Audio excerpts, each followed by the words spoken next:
Hi, my name is Lorinda. I lived a life of regret to a life worth living. I'm a two-time survivor of death by suicide. Within my walk with Christ, He gave me a new life. I was going to waste, but He recycled me. I ain't that chick. It's about self-empowerment. It's about self-awareness.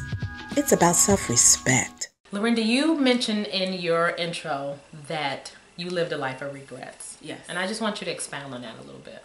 Well, growing up in my childhood, I never seemed to fit in with anybody, and it was hard going to school, being overweight, and at home I had experienced some sexual abuse on 2 different accounts, and it just was overwhelming for me to just go on. I couldn't understand, why something so severe would happen to a child. How old were you when you first noticed that the weight was an issue? I'm going to say high school. High school. Okay, Yeah. so take me to high school. In high school, we had to change, for gym class, and I noticed that I would try to wait for everyone else to change, and I would go hide in the shower and go change my clothes. Did you have the set of mean girls, because every high school seems to have them, or did you have friends that maybe encouraged you, that really kind of had your back and motivated you?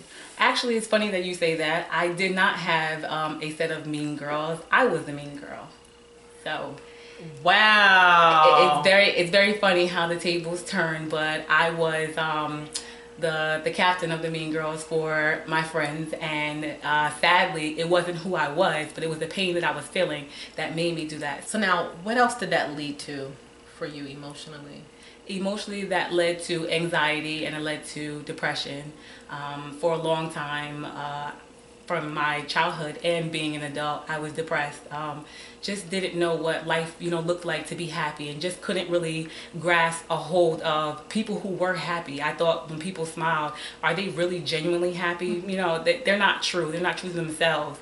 And that's what I always longed for. And because I didn't know what happiness was, I just sucked it up to being depressed and accepted it. Take me to when the depression and the weight kind of really took its toll. It had reached its peak.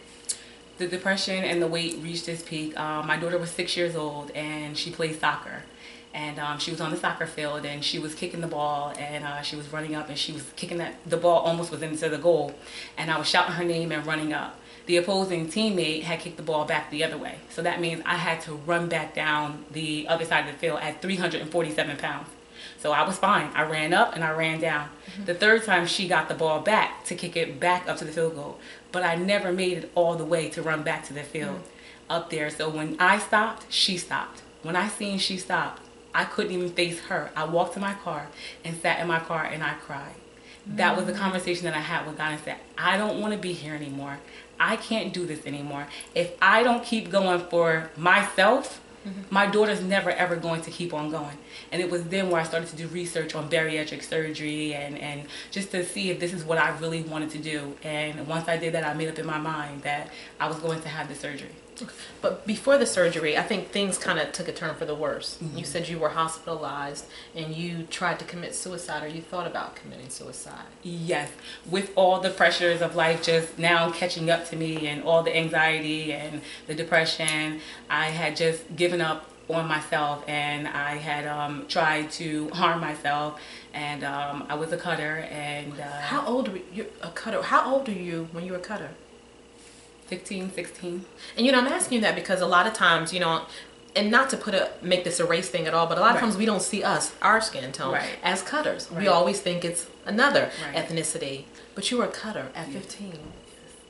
Take me, if you can go back and take us back into that 15-year-old girl that's standing there. How are you feeling when you say, you know what, I'm going to cut myself? Well, at a younger age, when I was 10 years old, actually, the individual told me that if I told my mother, that he would not only kill me, but he would kill her too. So I was holding in a lot of pain. So we all know that bearing an untold secret is the worst pain, there is. So I couldn't say anything, but I had to be silent in the pain. So cutting, no one would know, no one would see the pain. So the more I would cut my leg, or the more I would cut my arm, I can hide it, but it also didn't scream loud. So this is why cutting became it became an equalizer. I feel pain, I cut. It took away the pain. And how old were you the first time you tried to commit suicide? 16. 16. Yes. You're supposed to be focusing on a sweet 16. Yes. Yes. But my sweet 16 wasn't so sweet. I wasn't a virgin anymore. So I had no focus. There was no reason to focus on the sweet 16. So now I focus on the sweet 30. Amen.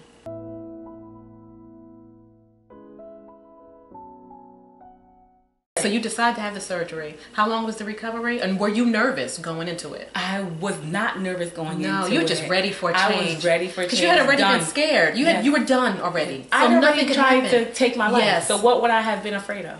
This was my last opportunity to become who I am. Mm-hmm. That's all I wanted to know in life. I wanted to know the authentic Lorinda. Who is Lorinda? What does she talk like? What does she sound like?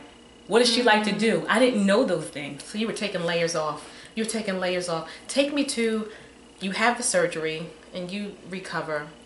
But when you start seeing the weight drop off, what was that like?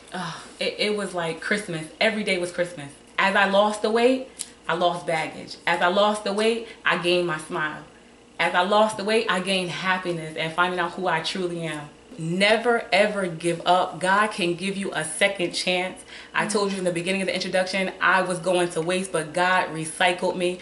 God can give you a new life. He can restore, reform. He can transform you and make you new. Now when I wake up, I can see the sky is blue, and when I wake up I can feel the sun hitting my face. When I wake up I can hear the birds chirping. I had lost all my 5 senses back then, and He's given them all back to me now, and He'll give them all back to you. There's no need for you to take your life. Everybody deserves a chance here on earth. God loves you. God cares for you. I care for you. If you need me, reach out to me. This is what I love to do, is to bring people back to life. I love them from where they are and bring them back to life. Let them know that it's okay to live again. It's okay to have a second chance. And if somebody wants to reach out to you, how can they contact you? I am on Facebook, Mrs. L. Perkins at yahoo.com. And also I can provide Nate with my phone number. Yes. You can reach out to I Ain't That Chick. Yes. info@IAin'tThatChick.com or reach us on Facebook. Don't be afraid. Pick up the phone. Talk, talk, talk.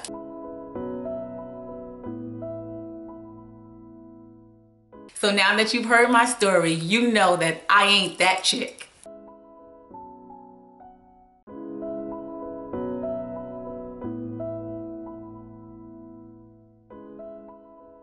Want to find out more about I Ain't That Chick? Visit our website at www.IAin'tThatChick.com.